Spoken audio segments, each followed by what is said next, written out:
Assalamualaikum warahmatullahi wabarakatuh. Selamat datang kawan-kawan semuanya di channel Ngobrol Horor, channel ngobor seperti biasa tentunya. Ada Biru di sini, ada Bro Ayung di sana yang mau berbagi kisahnya ke kawan-kawan semuanya. Dan sebelum menuju ke Bro Ayung, terlebih dahulu kami mau mengucapkan banyak-banyak terima kasih untuk kawan-kawan semua yang udah kasih support, udah kasih dukungan dalam bentuk apapun itu. Terima kasih banyak. Bro Ayung, nggak usah pakai lama, monggo waktu dan tempat dipersilahkan Bro Ayung. Baik, terima kasih Mas Biru. Tak nyapa kawan-kawan seperti biasa. Monggo. Assalamualaikum warahmatullahi wabarakatuh. Waalaikumsalam. Bismillahirrahmanirrahim. Apa kabar kawan-kawan ngobor semua? Semoga semua dalam keadaan baik, sehat, dan selalu bahagia tentunya. Kapanpun dan dimanapun saatnya. Amin. Kembali kita di ngobor, ada Mas Biru, ada saya. Langsung ke cerita. Langsung cerita, ada cerita apa hari ini Bro Ayung? Ya, ini ada cerita dari seorang penjual rujak keliling beserta gorengan, ciki-ciki, dan lain-lain yang biasanya ngampung begitu. Iya. Namanya Tarini. Tarini. Mbak Tarini. Mbak Tarini. Ya. Umurnya sekitar 40-an tahun. Beliau berarti masih lebih muda dari dirimu ya Bro Ayung? ya, sarser lah Vi. Sarser. Dirimu kan udah berapa sih? Hampir 60 kayaknya. 57. 57 9 bulan gitu. Iya, betul sekali. Baiklah, anggap saja seperti itu. Anggap aja seperti itu. Mbak Tarini adalah seorang penjual tadi ya. Rujakan keliling. Beliau itu punya skill dari mana nggak tahu. Sering orang-orang kalau melihat beliau itu rada keder. Tapi kalau di daerah tertentu sih umum. Jadi pakai tampian yang di atas kepala itu loh. Iya. Itu berjubel, itu bebannya lumayan berat. Pernah satu waktu di tempat saya ada orang yang dagang seperti itu. Masih tetangga. Tak bopong begini berat Bi.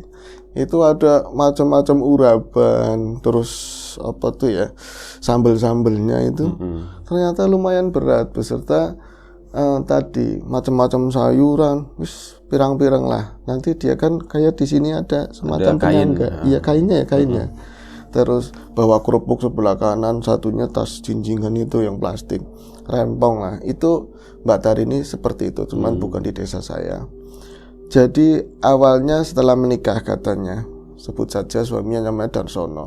Saya dijanjikan macam-macam, ada di orang tuanya kan udah meninggal semua. Saya mau nunut ikut sama suami. Ternyata desanya itu nggak kayak desa saya Mas, di kidul sana. Desanya ternyata rapot rumahnya. Oh bukan di daerah sini, bukan? Daerah sini, kalau Darsono, ikut Darsono sih, dari daerah sini. Jadi lah, kalau pertama saya nggak betah, berisik, nggak siang, nggak malam, dang, isinya orang bikin ya industri, besi, terus alat-alat yang dari ya logam-logam semua lah, bikin panci, bikin macem-macem. Nah ini pas Mas Darsono katanya lagi belum menikah, nyambut gawene kerjanya begini begitu yang kayaknya menjanjikan. Nyata-nyatanya pas di kampung paling ikut bongkar. Kalau ada mobil rongsok datang, dia bongkar. Kalau nggak datang, nganggurnya sampai sehari, 2 hari, repot kayak gitu terus. Nah, sampean waktu itu nikah langsung pindah ke rumah suami atau gimana? Enggak, saya sempat punya anak 1, masih kecil. Terus kayaknya lah pengen nunut suami gitu kan, suruh pindah ke desanya, ya wis, katanya udah rumah sendiri, saya ke sana. Berarti sebelumnya di rumahnya istri. Iya. Ngelihat suami yang seperti itu pekerjaannya, ya kan kebutuhan banyak, akhirnya wis ngelihat peluang orang desa tapi rapat, ini mah kayak kota. Saya akhirnya jualan begitu, rujakan, ciki, apa aja, keliling lah seperti itu. Nah ini ada peristiwa horor yang saya alami ketika begini Mas. Saya itu ya sampean lihat sendiri ya, badan kayak gini melar banget, emang gede badannya, gede tinggi. Saya kalau masuk gang yang kecil-kecil, motor itu harus antri, saya dulu apa dia dulu. Ya gang-gang itu kan sempit-sempit banget. Iya. Kadang-kadang saya yang ngalah mundur, kalau enggak motornya yang mundur duluan. Itu berikut di sini ada tampian, di sini jinjingan 2. Jadi saking gedenya saya harus ngalah mundur lagi. Suatu ketika hari itu, nek aku nggak salah ya Mas, masih jam 10-an pagi lah. Saya itu biasanya jualannya berduhur. Habis duhur itu saya pengen ngampung pagi. Belum jauh dari tempat saya, dari rumah saya. Paling 2 blok, wong di sana itu ada blok ini, blok itu begitu ya. Kelok, jalanan masih ada rada gede. pas masuk gang yang biasa itu mempersulit saya, gangnya yang mempersulit, bukan badannya dia sendiri. Bi. Itu saya kaget, udah setengah masuk gang. Gang itu sekitar ya 15 atau 12 meter lah ke sana, sempitnya begitu. Saya lorong. Saya itu melihat pemuda-pemuda, bapak itu banyak dari arah sana. Ruk. Itu kayak orang bukan tawuran tapi buru-buru begitu ya. Saya sempat ngelegrek itu diam sebentar, saya mundur lagi. Jelek teman, udah masuk harus keluar lagi. Keluarnya aja saya mundur. Untung-untung di belakang gak ada siapa-siapa. Pas di gang itu saya nungguin pertigaan gang begini. Man, kayak gitu kan. Man, mas, ada apa kok rombong-rombong begitu? Ada apa? Si Rika orang ngerti, kamu tuh sampean itu nggak tahu. Nah ini si Andi itu meninggal katanya begitu. Jadi Andi itu langganan saya meninggal katanya. Kapan? Aku udah ning ora krungu. Aku kok nggak dengar, belum diumumin. Jadi pagi jam 2 itu dibawa ke rumah sakit. Nah ini mayitnya ini belum datang. Nah mereka ternyata mau ngambil katil, mau ngambil keranda di musola. Akhirnya rombong ya Allah melas teman. Nah ini yang jadi pikiran saya kemarin banget. Si Andi itu baru beli rujak sama saya. Dia itu seorang duda, duda nggak punya anak, tinggalnya sama ibunya tok gitu loh. Tinggalnya cuman sama ibunya. Terus kemarin saya itu ngelayanin rujak udah sore, kan kemarin berangkatnya siang. Tapi ya masakan itu dari pagi. Kalau udah mendekati maghrib, saya aja mau ngejual rada ragu. Paling jajan-jajanan yang lain gitu ya. Mas Andi itu maksa. Rumahnya ada tundak-tundakan itulah terasnya. Bilang gini, yuk rujak teplak namanya itu yang ada bumbu singkongnya. Iya, pakai singkong. Sambal singkongnya. Terus dicampur juga sama urapan, sama sambal kelapanya. Mas, ngapunten mas, sampean asli pantuku ini mau beli ini. Udah asem gitu ya. Iya, emang kenapa masih baik kan? Ya ampun sonten udah sore begini takutnya sampean nanti dibilang udah apa sih namanya antak begitu ya, bahasanya udah nggak enak. Malah dia itu yang maksa banget mas, nyicipin sendiri. Siapa kak, masih bagus nyedok. Saya kan bawa takiran itu ya, tempatnya itu pakai kertas bungkus yang dilempit. Dia ngambilin sendiri, karpe masing akeh terserah. Loh, orang nggak kayak biasanya. Dia itu emang orangnya kurus, cinggang-cingging. Kalau jalan kelayang-kelayang begitu ya. Kayak Isal gitu. Kayak Isal. Biar ketawa kalau ngedit ya. Kayak Isal persis, kayak gitu. Jangan-jangan Isal, tapi enggak, ini dia udah meninggal. Iya. Jadi biasanya dia itu malu-malu banget. Kalau mau beli aja orang lain dulu, nanti saya terakhir begitu biasanya. Kalau dia itu ngambilin geragas begitu, ngambilin sendiri langsung dimakan di situ. Saya itu keri sendiri, nanti kelolotin atau apa, nggak pakai minum, nggak pakai apa, langsung dimakan. Mas, mbak nggak pakai nasi gitu kan. Dia orang yuk kalem, enak mulu yuk rujak, katanya enak banget. Itu sore kemarin makan rujak, udah selesai, minta lagi nanti, katanya buat nanti malam. Saya kan bilang gini, ini aja udah dibilang orang-orang ini pada nggak mau antar. Kondisinya itu udah nggak seger. Iya nggak seger, sampean minta buat nanti malam. Mas aja sembarangan, orang untuk lebokno rice cooker katanya.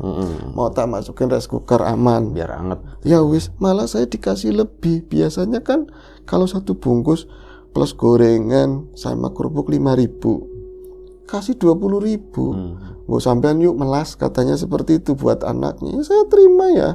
Loh kok mati jebul-jebule, ternyata itu meninggal.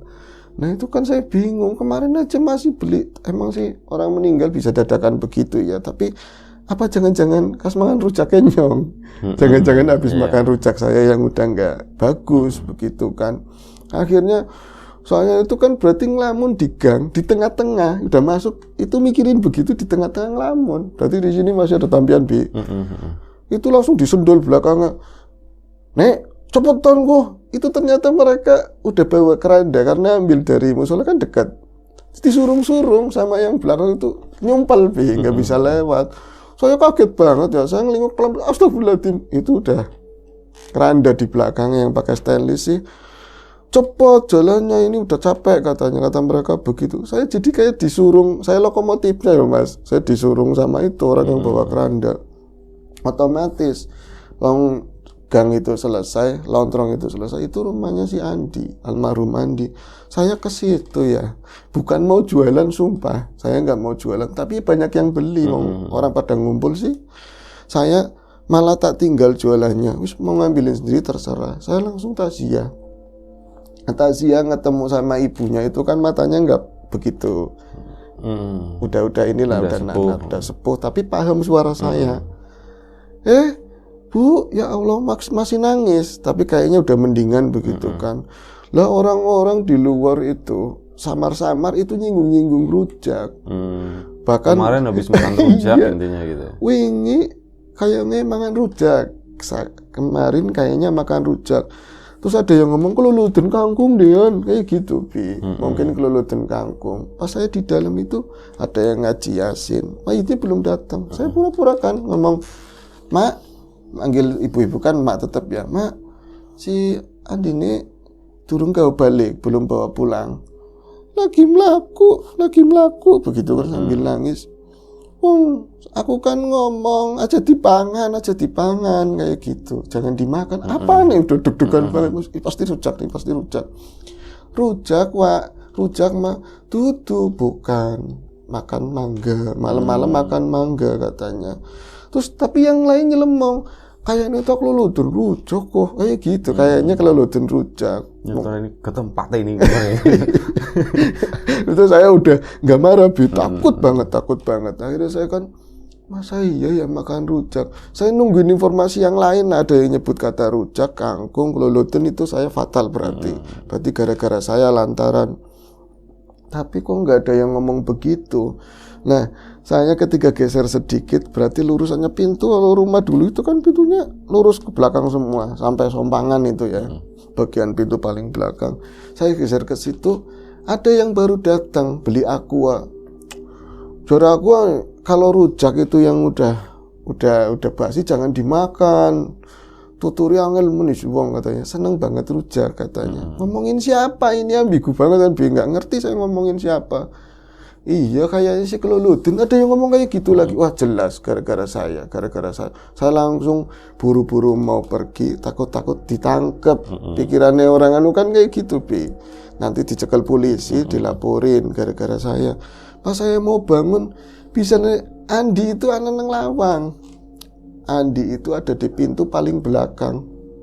Jarak saya ke sana itu paling 7 meter belangka lah, deket mas. Jadi pakai baju yang kemarin beli rujak itu loh. Itu jam berapaan? Ya beduk lah, wayah hampir beduk. Saya agak lama sih di sana. Itu dia berdiri kayak biasa cinggang-cingging, kayak isalah kayak gitu. Terus ngeliat ke arah saya, tapi matanya kayak rada nunduk begitu, mukanya pucat banget. Saya langsung nggak bisa ngomong apa-apa, saya ngeliat ke situ. Kalau dia orangnya tinggi, sama pintu hampir nyundul. Ya isal. Isal ya. Isal kena terus pokoknya. Itu saya ngeliatin ke arah saya langsung mak begini semua bisanya mak ke arah ibunya si itu Isal, Andi, arah ibunya Andi. Kon bocah kenapa sih, orang yang lagi sedih malah ngurusin saya kan? Bocah kenapa, kamu kenapa? Tari ini meriang Dion gue wong. Ada yang ngomong seperti itu, mungkin saya meriang atau yang lain-lain. Saya langsung bangun, salim. Itu pas udah bisa bangun, sempat ngelirik ke belakang, masih ada. Masa kayak gitu ya mas, angan-angan saya atau bukan? Tapi saya pas mastiin, pas mau keluar pintu depan, saya ngeliat lagi ke belakang, udah nggak ada. Tapi rasa bersalah itu bener-bener pasti gara-gara saya. Di luar kok kelulutin loh, banyak yang ngomong kata-kata kelulutin itu kesedak ya, sedak kangkung. Tapi bapak-bapak lagi makanin rujak saya sendiri, ngelayanin sendiri itu loh. Ambil sendiri. Prasmanan. Katanya kayak gini, orang kepaten lagi ada musibah, keluarganya nggak ada, yang nggak ada aqua, nggak ada makanan, nggak ada minuman. Kebenaran ntar ini sampean menek katanya begitu. Kebenaran situ ke sini. Jadi pada makan rujak. Akhirnya pada bayar, saya dapat duit tapi tangannya kayak gini truk-tok katanya. Nanti mati semua. Kok mati kabeh? Jangan-jangan mati semua. Akhirnya saya pulang, Mas. Saya pulang, nggak jadi dagang pokoknya, nggak jadi dagang. Terus saya pulang ke rumah. Dasar suami saya Darsono ya. Tadi pagi minta digorengin enduk. Saya gorengin telur. Katanya mau ada muatan turun. Lah pas saya depan pintu, ma balik anaknya lagi mainan abu, mainan debu di depan pintu. Main abu depan pintu, celananya itu kepoh. Berarti kan basah kencing, gak ada yang gantiin. Lah suami saya enak-enakan nonton TV si Darsono katanya begitu. Ya Allah, wong lanang apa raimu digituin. Emang orangnya begitu, jomblang-jomblang. Mak balik katanya begitu. Lah sampean katanya mau nurunin besi malah nonton TV begini. Ora sida katanya begitu. Lah kenapa pulang katanya begitu kan. Andi mati sampean tasya. Malah saya suruh tasya. Lah kamu kok mukanya pucat begitu. Ada perhatian ke saya, katanya pucat pan dipijet dia apa pan dikerok, katanya mau dikerok apa mau dipijit. Oh rusak, mana tasya. Saya itu pas pulang. Sorry, yang pucat siapa tadi? Si tarininya pucat. Saya itu sebelum kamu tasya, Darsono tasya, suami saya maksudnya itu tak suruh gantiin popok lah pokoknya itu celananya diganti terus sana tasya. Saya sama anak di dalam. Ya ini kepikiran sore Mas ya, Ayung. Iya udah berduhur lah. Saya kepikiran terus sampai meriang. Kepikiran kok jangan-jangan gara-gara makan rujak saya. Terus kok ada sosok itu orangnya aja katanya lagi dibawa pulang kok hidup masih ada di pintu. Seakan-akan konsi ada kayak gitu seakan-akan gara-gara kamu sih rujak terus saya jadinya meninggal seakan kan begitu ya ngomong bodoh ya saya nggak ngerti apa-apa. Meriang saya 2 hari Mas nggak jualan, saya meriang 2 hari nggak jualan terus kesananya ikut mau jualan lagi males, berarti saya udah dimakamkan. Ya udah suami saya aja ikut tahlilan begitu kan. Nah ketika beberapa hari kemudian mau seminggu lah saya akhirnya mikir, kalau saya nggak jualan-jualan terus rasa bersalah terus kayak gini, yang ngasih makan siapa? Darsono jarang-jarang kerja begitu kan. Akhirnya saya dagang lagi tapi nggak ngelewatin arealnya Andi, rumahnya Andi. Sebentar ya Pi. Tumben ngopi. Biasanya lupa sampai habis gitu. Biasanya lupa ya, agak serak. Nggak lewat situ, lewat Andi. Nggak lewat tempatnya Andi. Takut ada yang itu, takut ada yang ngomong gara-gara rujak. Aduh, saya pokoknya gang yang lain lah. Pas sudah selesai dagang itu, tapi saya berangkat pagi lagi. Saya biasa kalau misalnya ngambil sayur-sayur itu di tempat saudara. Itu satu desa setelah desa saya begitu. Tapi rumahnya itu dekat jalan gede. Saya ke sana buat ngambil sayur-sayuran. Saya sampean nggak beli sayur di warung apa di ini tukang sayur keliling. Eman Mas. Eman kata-kata kayaknya itu kan agak janggal ya Bi ya. Terus pas di sana dia cerita sendiri kalau di tempat saudara saya dia itu tukang sayur berangkatnya pagi. Nanti sayur-sayuran yang afkiran itu loh. Ya jelas aku. Jadi sayur kayak kol yang kupas-kupasannya itu diambil, kangkung-kangkung yang jatuh-jatuh itu loh. Beesan. Saya nyambungnya kenapa saya khawatir, Mas saya ngerasa jualan saya itu terus terang itu ngambil dari bekas-bekasan. Jadi bukan barang baru. Sore lagi dimakan sama Andi. Saya nengnya nggak keloloten, takutnya ya kenapa-napa lah pokoknya. Saya nanti dicekel polisi, bahasanya itu. Setan saya nggak takut, kecuali kayak kemarin lihat sendiri saya emang takut. Tapi takutnya dicekel polisi, dipegang sama polisi. Nah, yayu saya malah ngomong begini. Nang pasar rame nih kayak gitu. Rame apa? Jare tapi saya nggak jelas, nggak kena. Ada duda meninggal gara-gara makan rujak. Ngomongnya begitu, Bu. Ya Allah, jangan-jangan si Andi siapa yuk ya mbo ora jelas. Wong katanya keloloden kangkung, buta bener apa? Kudu kan bukan kamu kan yang jualan rujak. Ora, saya nangis. Dening nangis. Yuk Sing mati kuwe tanggane aku yo, tetangga saya. Kas mangan rujak. Iya, ya Allah, medeni temen ora usah balik nok, enggak usah pulang, takutnya nanti dicekal polisi. Sama-sama ngomong kayak gitu. Ya saya tambah ketakutan, akhirnya diomongin sama suaminya Yayu saya. Sembarangan nih ngomong, dalan mati itu macam-macam. Kalau misalnya memang kalau kesedak ya itu kecelakaan. Lagian kalau mau dipegang sama polisi dari kemarin-marin, ini aja mau seminggu ngomong sembarangan. Yuk diantar, saya mau diantar sama ipar saya. Nah Yayu saya kan orangnya cemburuan. Padahal saya gedemen begitu kan. Lah aja pak, nanti motornya meledos katanya begitu. Karena dia kan gede banget Bi. Padahal emang cemburu mas, gak boleh kayak gitu. Akhirnya saya naik angkot. Saya keluar rumahnya Yayu saya kan belum lah. Sampai bawa sayur lama juga. Iya, masih megang sayur yang lama Bi. Saya bawa tampian kan repot juga. Saya ngadang angkot yang warna kuning. Kok nggak ada yang lewat ya? Lama nggak ada yang lewat. Saya ngadang kiri. Maksudnya mau ikut sama orang lewat. Nggak ada yang mau. Karena badannya gede mungkin Bi. Kalau seksi banyak yang goncengin. Kalau orang kayak saya nggak laku. Takutnya meledos sekali. Ada orang baik. Itu angkot warna biru. Saya kiri. Dia mau berhenti. Yuk mandi katanya begitu. Melu pulang lah mas, melas wong kayak kie, nggak ada yang jemput.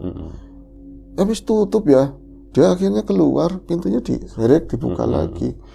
Iya sih, saya pikir kalau orang baik apa aja ya mau dilakukan kan. Tapi saya pas ngerasa gitu ya, dari kemarin saya nggak sadar diri. Pas lagi ngecek angkot pinggirannya itu pintu aja ada nyet, berarti kan saya emang berat.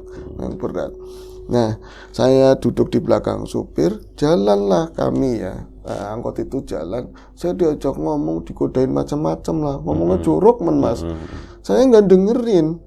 Saya adanya kepikiran si Andi mati gara-gara saya. Pas saya nengok ke arah belakang, berarti ke arah sebelah sana ya. Angkot masih sudut. Dalam angkot itu. Ini masih dalam angkot. Bisa-bisanya anak wong lanang, ada orang laki-laki. Dedeke model sama kayak Andi persis. Jadi duduknya begini. Nutupin muka. Kakinya ngelonjor persis. Ya Allah, gue si siapa? Dok. Tadi pintunya ditutup kan berarti nggak ada penumpang. Apa jangan-jangan kenek? Apa saudaranya? Daning kok persis banget kayak si Andi. Saya sendal-sendale mas. Saya sendale baju yang kemarin makan rujak persis. Saya nggak bisa ngomong sama sekali nyampe si supir.